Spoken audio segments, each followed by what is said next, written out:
Another way to look at this is number 7, we have the square root of 16. Well, we know the answer is 4, but let's figure out a way to get around that. So we can also think of this as 4 squared. But remember that this is like the second root of this whole thing raised to the first power, right? Or if we ignore that, we could remember that this is the same as 4 to the 2 over 2, where this is the denominator because it is the root, right? So this is the root.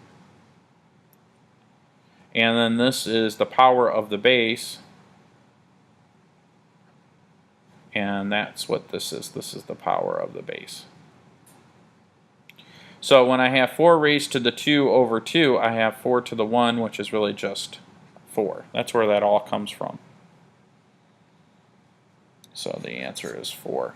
Technically, it's plus or minus 4. Okay.